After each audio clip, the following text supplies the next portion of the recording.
Republic Kannada Kalaburagi. ದೇಶದಲ್ಲೇ ಅತಿ ದೊಡ್ಡ ಬ್ಯಾಂಕ್ ದರೋಡೆ ಪ್ರಕರಣವನ್ನ ವಿಜಯಪುರದ ಪೊಲೀಸರು ಕೊನೆಗೂ ಕೂಡ ಭೇದಿಸಿದ್ದಾರೆ. ಈ ಬ್ಯಾಂಕ್ನಲ್ಲಿ ಕಳ್ಳತನ ಮಾಡಿದ್ದಂತ ಕಳ್ಳರು ಕೋಟಿ ಕೋಟಿ ಹಣ ಮತ್ತು ಚಿನ್ನವನ್ನ ದರೋಡೆ ಮಾಡಿದ್ರು. ಅದನ್ನ ಪೊಲೀಸರು ಈಗ ಜಪ್ತಿ ಮಾಡಿ ಈ ದರೋಡೆಕೋರರನ್ನ ಬಂಧನ ಮಾಡಿದ್ದಾರೆ. ಈ ಕುರಿತಾಗಿ ನಮ್ಮ ಪ್ರತಿನಿಧಿ ಅಲ್ಲಿಂದ ಒಂದು ನೇರ ವರದಿ ನೀಡಿದ್ದಾರೆ. ಬನ್ನಿ ನೋಡೋಣ. ಏನು ವಿಜಯಪುರ ಜಿಲ್ಲೆಯ ಬಸವನ ಬಾಗೇವಾಡಿ ತಾಲೂಕಿನ ಮನಗುಳಿ ಪಟ್ಟಣದ ಕೆನರಾ ಬ್ಯಾಂಕ್ ಏನು ಕಳೆದ ಮೇ 24ರಂದು ಏನು ಕಳ್ಳತನ ಆಗಿತ್ತು, ಅದೊಂದು ಪೊಲೀಸರಿಗೆ ಅದನ್ನ ಚೇತುವರೆದೊಂದು ಸವಾಲಿನ ಕೆಲಸನೇ ಅಂತ ಹೇಳಾಗ್ತಿತ್ತು. ತಾವಿಲ್ಲಿ ನೋಡಬಹುದು ಯಾವ ರೀತಿ ಕಳ್ಳತನ ಮಾಡಿದ್ರು ಅಂದ್ರೆ ಇದೆಲ್ಲ ಇದೇ ಕಳ್ಳತನಕ್ಕೆ ಉಪಯೋಗಿಸಿದ ವಸ್ತುಗಳು. ಮೊದಲಿಗೆ ಬಳಸಿದ್ದು ಅವರು ನಕಲಿ ಕೀಗಳನ್ನ, ಬ್ಯಾಂಕ್ ಲಾಕರ್ ಗಳನ್ನ ಓಪನ್ ಮಾಡೋದಕ್ಕೆ ನಕಲಿ ಕೀಗಳನ್ನ ಉಪಯೋಗಿಸಿದ್ದಾರೆ. ಅಷ್ಟೇ ಅಲ್ಲದೆ ಗ್ಯಾಸ್ ಕಟರ್, ಸಂಪರ್ಕಕ್ಕೆ ಯಾರಿಗೂ ಕೂಡ ಸಂಶಯ ಬರಬಾರ್ದು ಅಥವಾ ತನಿಖೆ ದಿಕ್ಕು ತಪ್ಪಿಸಬೇಕಂತ ಹೇಳಿ ವಾಕಿ ಟಾಕಿಗಳನ್ನ ಬಳಸಿದ್ದಾರೆ. ಇದು ಜನರಿಗೆ ಹೆದರಿಕೆ ಅಂತ ಹೇಳಿ ಒಂದು ನಕಲಿ ಗನ್, ಇದು ಲೈಟರ್, ಇದನ್ನ ಬಳಸಿ ಕೃತ್ಯ ಎಸಗಿರುವಂತದ್ದು. ಅಷ್ಟೇ ಅಲ್ಲದೆ ಪಕ್ಕಡು, ಸ್ಪ್ಯಾನರ್, ಬಂಗಾರಗಳನ್ನ ಕರಗಿಸೋಕೆ ಇಂಥ ಉಪಕರಣಗಳನ್ನ ಕೂಡ ಉಪಯೋಗಿಸಿದ್ದಾರೆ. ತಾವು ನೋಡಬಹುದು ಗ್ಯಾಸ್ ಸಿಲಿಂಡರ್ ಆಗಿರಬಹುದು, ಇನ್ನಿತರೆ ವಸ್ತುಗಳನ್ನ ಇಲ್ಲಿ ಉಪಯೋಗಿಸಿದ್ದಾರೆ. ಒಟ್ಟಿನಲ್ಲಿ ಈ ಪ್ರಕರಣ ಭೇದಿಸಿ ಸುಮಾರು ಮೊದಲು 3 ಮಂದಿ ಏನು ಆರೋಪಿಗಳನ್ನ ಪೊಲೀಸರು ಬಂಧಿಸಿದ್ರು. ಈಗೇನು ತಾವಿಲ್ಲಿ ನೋಡಬಹುದು ವಿಜಯಪುರ ಜಿಲ್ಲಾ ಪೊಲೀಸರು ಏನು ಈಗಷ್ಟೇ ಸುದ್ದಿಗೋಷ್ಠಿ ಮುಗಿದ ನಂತರ ಸುಮಾರು 1 ಕೋಟಿಗೂ ಅಧಿಕ ಮೌಲ್ಯದ ಹಣವನ್ನ ಜಪ್ತಿಪಡಿಸಿಕೊಂಡಿದ್ದಾರೆ. ಇದು ಚಿನ್ನವನ್ನ ಕರಗಿಸಿ ಚಿನ್ನವನ್ನ ಮಾರಾಟ ಮಾಡಿ ಏನು ನಗದಾಗಿ ಪರಿವರ್ತನೆ ಮಾಡಿದ್ದು ಆರೋಪಿಗಳು. ಅವರು ಬಂದಿದ್ರಿಂದ 1.16 ಕೋಟಿ ರೂಪಾಯಿ ನಗದ ಹಣವನ್ನ ವಶಪಡಿಸಿಕೊಂಡಿದ್ದಾರೆ. ಒಟ್ಟು ಚಿನ್ನಾಭರಣ ಸೇರಿದಂತೆ 39.26 ಕೋಟಿಗಳಿಗಿಂತಲೂ ಅಧಿಕ ಮೌಲ್ಯದ ವಸ್ತುಗಳನ್ನ ವಶಪಡಿಸಿಕೊಂಡಿದ್ದಾರೆ. ಈಗಾಗಲೇ 3 ಆರೋಪಿ, ಇವತ್ತು 12 ಆರೋಪಿ, ಒಟ್ಟು 15 ಆರೋಪಿಗಳನ್ನ ಬಂಧಿಸಿದ ಪೊಲೀಸರು ಕರ್ನಾಟಕದ ಅತಿ ದೊಡ್ಡ ಏನು ಕಳ್ಳತನ ಪ್ರಕರಣ ಆಗಿತ್ತು ಅದನ್ನ ಭೇದಿಸುವಲ್ಲಿ ಯಶಸ್ವಿಯಾಗಿದ್ದಾರೆ. ಒಟ್ಟು 53,31,20,450 ರೂಪಾಯಿ ಮೌಲ್ಯದ ಆಭರಣ ಹಾಗೂ ನಗದು ಕಳ್ಳತನ ಮಾಡಿ ಹೋಗಿದ್ರು. ಕಳ್ಳತನದಲ್ಲಿ ಸಿಸಿ ಕ್ಯಾಮೆರಾಗಳು, ಡಿವಿಆರ್ ಸೇರಿದಂತೆ ಇನ್ನಿತರ ವಸ್ತುಗಳನ್ನ ನಾಶಪಡಿಸಿದ್ರು. ತನಿಖೆಯ ದಿಕ್ಕು ತಪ್ಪಿಸಲು ಈ ಆರೋಪಿಗಳು ಏನು ವಾಮಾಚಾರದ ನಾಟಕ ಆಡಿದ್ರು. ಡಾಗ್ ಸ್ಕ್ವಾಡ್ ತನಿಖೆ ತಪ್ಪಿಸುವುದಕ್ಕೆ ಖಾರದ ಪುಡಿ, ಇನ್ನಿತರ ವಸ್ತುಗಳನ್ನ ಬಳಸಿದ್ರು. ಇದೊಂದು ಈ ಪ್ರಕರಣ ಬೇಯಿಸಿ ಪೊಲೀಸರು ಒಂದು ಉತ್ತಮ ಕಾರ್ಯ ಮಾಡಿದ್ದಾರೆ ಅಂತ ಹೇಳ್ಬೋದು. ರಿಪಬ್ಲಿಕ್ ಕನ್ನಡ ಕಲಬುರಗಿ. ದೇಶದಲ್ಲೇ ಅತಿ ದೊಡ್ಡ ಬ್ಯಾಂಕ್ ದರೋಡೆ ಪ್ರಕರಣವನ್ನ ವಿಜಯಪುರದ ಪೊಲೀಸರು ಕೊನೆಗೂ ಕೂಡ ಭೇದಿಸಿದ್ದಾರೆ. ಈ ಬ್ಯಾಂಕ್ನಲ್ಲಿ ಕಳ್ಳತನ ಮಾಡಿದ್ದಂತ ಕಳ್ಳರು ಕೋಟಿ ಕೋಟಿ ಹಣ ಮತ್ತು ಚಿನ್ನವನ್ನ ದರೋಡೆ ಮಾಡಿದ್ರು. ಅದನ್ನ ಪೊಲೀಸರು ಈಗ ಜಪ್ತಿ ಮಾಡಿ ಈ ದರೋಡೆಕೋರರನ್ನ ಬಂಧನ ಮಾಡಿದ್ದಾರೆ. ಈ ಕುರಿತಾಗಿ ನಮ್ಮ ಪ್ರತಿನಿಧಿ ಅಲ್ಲಿಂದ ಒಂದು ನೇರ ವರದಿ ನೀಡಿದ್ದಾರೆ. ಬನ್ನಿ ನೋಡೋಣ. ಏನು ವಿಜಯಪುರ ಜಿಲ್ಲೆಯ ಬಸವನ ಬಾಗೇವಾಡಿ ತಾಲೂಕಿನ ಮನಗುಳಿ ಪಟ್ಟಣದ ಕೆನರಾ ಬ್ಯಾಂಕ್ ಏನು ಕಳೆದ ಮೇ 24ರಂದು ಏನು ಕಳ್ಳತನ ಆಗಿತ್ತು, ಅದೊಂದು ಪೊಲೀಸರಿಗೆ ಅದನ್ನ ಚೇತುವರೆದೊಂದು ಸವಾಲಿನ ಕೆಲಸನೇ ಅಂತ ಹೇಳಾಗ್ತಿತ್ತು. ತಾವಿಲ್ಲಿ ನೋಡಬಹುದು ಯಾವ ರೀತಿ ಕಳ್ಳತನ ಮಾಡಿದ್ರು ಅಂದ್ರೆ ಇದೆಲ್ಲ ಇದೇ ಕಳ್ಳತನಕ್ಕೆ ಉಪಯೋಗಿಸಿದ ವಸ್ತುಗಳು.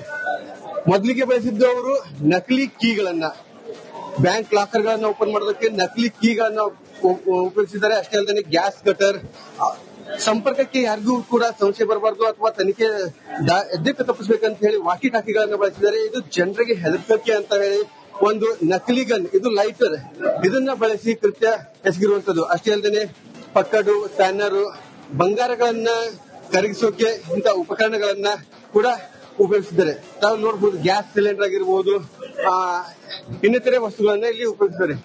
ಒಟ್ಟಿನಲ್ಲಿ ಈ ಪ್ರಕರಣ ಭೇದಿಸಿ ಸುಮಾರು ಮೊದಲು 3 ಮಂದಿ ಏನು ಆರೋಪಿಗಳನ್ನ ಪೊಲೀಸರು ಬಂಧಿಸಿದ್ರು. ಈಗೇನು ತಾವಿಲ್ಲಿ ನೋಡಬಹುದು ವಿಜಯಪುರ ಜಿಲ್ಲಾ ಪೊಲೀಸರು ಏನು ಈಗಷ್ಟೇ ಸುದ್ದಿಗೋಷ್ಠಿ ಮುಗಿದ ನಂತರ ಸುಮಾರು 1 ಕೋಟಿಗೂ ಅಧಿಕ ಮೌಲ್ಯದ ಹಣವನ್ನ ಜಪ್ತಿಪಡಿಸಿಕೊಂಡಿದ್ದಾರೆ. ಇದು ಚಿನ್ನವನ್ನ ಕರಗಿಸಿ ಚಿನ್ನವನ್ನ ಮಾರಾಟ ಮಾಡಿ ಏನು ನಗದಾಗಿ ಪರಿವರ್ತನೆ ಮಾಡಿದ್ದು ಆರೋಪಿಗಳು. ಅವರು ಬಂದಿದ್ರಿಂದ 1.16 ಕೋಟಿ ರೂಪಾಯಿ ನಗದ ಹಣವನ್ನ ವಶಪಡಿಸಿಕೊಂಡಿದ್ದಾರೆ. ಒಟ್ಟು ಚಿನ್ನಾಭರಣ ಸೇರಿದಂತೆ 39.26 ಕೋಟಿಗಳಿಗಿಂತಲೂ ಅಧಿಕ ಮೌಲ್ಯದ ವಸ್ತುಗಳನ್ನ ವಶಪಡಿಸಿಕೊಂಡಿದ್ದಾರೆ. ಈಗಾಗಲೇ 3 ಆರೋಪಿ, ಇವತ್ತು 12 ಆರೋಪಿ, ಒಟ್ಟು 15 ಆರೋಪಿಗಳನ್ನ ಬಂಧಿಸಿದ ಪೊಲೀಸರು ಕರ್ನಾಟಕದ ಅತಿ ದೊಡ್ಡ ಏನು ಕಳ್ಳತನ ಪ್ರಕರಣ ಆಗಿತ್ತು ಅದನ್ನ ಭೇದಿಸುವಲ್ಲಿ ಯಶಸ್ವಿಯಾಗಿದ್ದಾರೆ. ಒಟ್ಟು 53 ಕೋಟಿ 31 ಲಕ್ಷ 20,450 ರೂಪಾಯಿ ಮೌಲ್ಯದ ಆಭರಣ ಹಾಗೂ ನಗದು ಕಳ್ಳತನ ಮಾಡಿ ಹೋಗಿದ್ರು. ಕಳ್ಳತನದಲ್ಲಿ ಸಿಸಿ ಕ್ಯಾಮೆರಾಗಳು, ಡಿವಿಆರ್ ಸೇರಿದಂತೆ ಇನ್ನಿತರ ವಸ್ತುಗಳನ್ನು ನಾಶಪಡಿಸಿದ್ರು. ತನಿಖೆಯ ದಿಕ್ಕು ತಪ್ಪಿಸಲು ಈ ಆರೋಪಿಗಳು ಏನು ವಾಮಾಚಾರದ ನಾಟಕ ಆಡಿದ್ರು. ಡಾಗ್ ಸ್ಕ್ವಾಡ್ ತನಿಖೆ ತಪ್ಪಿಸುವುದಕ್ಕೆ ಖಾರದ ಪುಡಿ ಇನ್ನಿತರ ವಸ್ತುಗಳನ್ನ ಬಳಸಿದ್ರು. ಇದು ಒಂದು ಈ ಪ್ರಕರಣ ಬೇಯಿಸಿ ಪೊಲೀಸರು ಒಂದು ಉತ್ತಮ ಕಾರ್ಯ ಮಾಡಿದ್ದಾರೆ ಅಂತ ಹೇಳ್ಬೋದು. ರಿಪಬ್ಲಿಕ್ ಕನ್ನಡ, ಕಲಬುರಗಿ. ದೇಶದಲ್ಲೇ ಅತಿ ದೊಡ್ಡ ಬ್ಯಾಂಕ್ ದರೋಡೆ ಪ್ರಕರಣವನ್ನ ವಿಜಯಪುರದ ಪೊಲೀಸರು ಕೊನೆಗೂ ಕೂಡ ಭೇದಿಸಿದ್ದಾರೆ. ಈ ಬ್ಯಾಂಕ್ನಲ್ಲಿ ಕಳ್ಳತನ ಮಾಡಿದ್ದಂತ ಕಳ್ಳರು ಕೋಟಿ ಕೋಟಿ ಹಣ ಮತ್ತು ಚಿನ್ನವನ್ನ ದರೋಡೆ ಮಾಡಿದ್ರು. ಅದನ್ನ ಪೊಲೀಸರು ಈಗ ಜಪ್ತಿ ಮಾಡಿ ಈ ದರೋಡೆಕೋರರನ್ನ ಬಂಧನ ಮಾಡಿದ್ದಾರೆ. ಈ ಕುರಿತಾಗಿ ನಮ್ಮ ಪ್ರತಿನಿಧಿ ಅಲ್ಲಿಂದ ಒಂದು ನೇರ ವರದಿ ನೀಡಿದ್ದಾರೆ. ಬನ್ನಿ ನೋಡೋಣ. ಏನು ವಿಜಯಪುರ ಜಿಲ್ಲೆಯ ಬಸವನ ಬಾಗೇವಾಡಿ ತಾಲೂಕಿನ ಮನಗುಳಿ ಪಟ್ಟಣದ ಕೆನರಾ ಬ್ಯಾಂಕ್ ಏನು ಕಳೆದ ಮೇ 24ರಂದು ಏನ್ ಕಳ್ಳತನ ಆಗಿತ್ತು ಅದೊಂದು ಪೊಲೀಸರಿಗೆ ಅದನ್ನ ಚೇತುವರೆದೊಂದು ಸವಾಲಿನ ಕೆಲಸನೇ ಅಂತ ಹೇಳಾಗ್ತಿತ್ತು. ತಾವಿಲ್ಲಿ ನೋಡಬಹುದು ಯಾವ ರೀತಿ ಕಳ್ಳತನ ಮಾಡಿದ್ರು ಅಂದ್ರೆ ಇದೆಲ್ಲ ಇದೇ ಕಳ್ಳತನಕ್ಕೆ ಉಪಯೋಗಿಸಿದ ವಸ್ತುಗಳು. ಮೊದಲಿಗೆ ಬಳಸಿದ್ದು ಅವರು ನಕಲಿ ಕೀಗಳನ್ನ, ಬ್ಯಾಂಕ್ ಲಾಕರ್ ಗಳನ್ನ ಓಪನ್ ಮಾಡೋದಕ್ಕೆ ನಕಲಿ ಕೀಗಳನ್ನ ಉಪಯೋಗಿಸಿದ್ದಾರೆ. ಅಷ್ಟೇ ಅಲ್ಲದೆ ಗ್ಯಾಸ್ ಕಟರ್, ಸಂಪರ್ಕಕ್ಕೆ ಯಾರಿಗೂ ಕೂಡ ಸಂಶಯ ಬರಬಾರ್ದು ಅಥವಾ ತನಿಖೆ ದಿಕ್ಕು ತಪ್ಪಿಸಬೇಕಂತ ಹೇಳಿ ವಾಕಿ ಟಾಕಿಗಳನ್ನ ಬಳಸಿದ್ದಾರೆ. ಇದು ಜನರಿಗೆ ಹೆದರಿಕೆ ಅಂತ ಹೇಳಿ ಒಂದು ನಕಲಿ ಗನ್, ಇದು ಲೈಟರ್, ಇದನ್ನ ಬಳಸಿ ಕೃತ್ಯ ಎಸಗಿರುವಂತದ್ದು. ಅಷ್ಟೇ ಅಲ್ಲದೆ ಪಕ್ಕಡು, ಸ್ಪ್ಯಾನರ್, ಬಂಗಾರಗಳನ್ನ ಕರಗಿಸೋಕೆ ಇಂಥ ಉಪಕರಣಗಳನ್ನ ಕೂಡ ಉಪಯೋಗಿಸಿದ್ದಾರೆ. ತಾವು ನೋಡಬಹುದು ಗ್ಯಾಸ್ ಸಿಲಿಂಡರ್ ಆಗಿರಬಹುದು, ಇನ್ನಿತರೆ ವಸ್ತುಗಳನ್ನ ಇಲ್ಲಿ ಉಪಯೋಗಿಸಿದ್ದಾರೆ. ಒಟ್ಟಿನಲ್ಲಿ ಈ ಪ್ರಕರಣ ಭೇದಿಸಿ ಸುಮಾರು ಮೊದಲು 3 ಮಂದಿ ಏನು ಆರೋಪಿಗಳನ್ನ ಪೊಲೀಸರು ಬಂಧಿಸಿದ್ರು. ಈಗೇನು ತಾವಿಲ್ಲಿ ನೋಡಬಹುದು ವಿಜಯಪುರ ಜಿಲ್ಲಾ ಪೊಲೀಸರು ಏನು ಈಗಷ್ಟೇ ಸುದ್ದಿಗೋಷ್ಠಿ ಮುಗಿದ ನಂತರ ಸುಮಾರು 1 ಕೋಟಿಗೂ ಅಧಿಕ ಮೌಲ್ಯದ ಹಣವನ್ನ ಜಪ್ತಿಪಡಿಸಿಕೊಂಡಿದ್ದಾರೆ. ಇದು ಚಿನ್ನವನ್ನ ಕರಗಿಸಿ ಚಿನ್ನವನ್ನ ಮಾರಾಟ ಮಾಡಿ ಏನು ನಗದಾಗಿ ಪರಿವರ್ತನೆ ಮಾಡಿದ್ದು ಆರೋಪಿಗಳು. ಅವರು ಬಂದಿದ್ರಿಂದ 1.16 ಕೋಟಿ ರೂಪಾಯಿ ನಗದ ಹಣವನ್ನ ವಶಪಡಿಸಿಕೊಂಡಿದ್ದಾರೆ. ಒಟ್ಟು ಚಿನ್ನಾಭರಣ ಸೇರಿದಂತೆ 39.26 ಕೋಟಿಗಳಿಗಿಂತಲೂ ಅಧಿಕ ಮೌಲ್ಯದ ವಸ್ತುಗಳನ್ನ ವಶಪಡಿಸಿಕೊಂಡಿದ್ದಾರೆ. ಈಗಾಗಲೇ 3 ಆರೋಪಿ, ಇವತ್ತು 12 ಆರೋಪಿ, ಒಟ್ಟು 15 ಆರೋಪಿಗಳನ್ನ ಬಂಧಿಸಿದ ಪೊಲೀಸರು ಕರ್ನಾಟಕದ ಅತಿ ದೊಡ್ಡ ಏನು ಕಳ್ಳತನ ಪ್ರಕರಣ ಆಗಿತ್ತು ಅದನ್ನ ಭೇದಿಸುವಲ್ಲಿ ಯಶಸ್ವಿಯಾಗಿದ್ದಾರೆ. ಒಟ್ಟು 53 ಕೋಟಿ 31 ಲಕ್ಷ 20,450 ರೂಪಾಯಿ ಮೌಲ್ಯದ ಆಭರಣ ಹಾಗೂ ನಗದು ಕಳ್ಳತನ ಮಾಡಿ ಹೋಗಿದ್ರು. ಕಳ್ಳತನದಲ್ಲಿ ಸಿಸಿ ಕ್ಯಾಮೆರಾಗಳು, ಡಿವಿಆರ್ ಸೇರಿದಂತೆ ಇನ್ನಿತರ ವಸ್ತುಗಳನ್ನ ನಾಶಪಡಿಸಿದ್ರು. ತನಿಖೆಯ ದಿಕ್ಕು ತಪ್ಪಿಸಲು ಈ ಆರೋಪಿಗಳು ಏನು ವಾಮಾಚಾರದ ನಾಟಕ ಆಡಿದ್ರು. ಡಾಗ್ ಸ್ಕ್ವಾಡ್ ತನಿಖೆ ತಪ್ಪಿಸುವುದಕ್ಕೆ ಖಾರದ ಪುಡಿ ಇನ್ನಿತರ ವಸ್ತುಗಳನ್ನ ಬಳಸಿದ್ರು.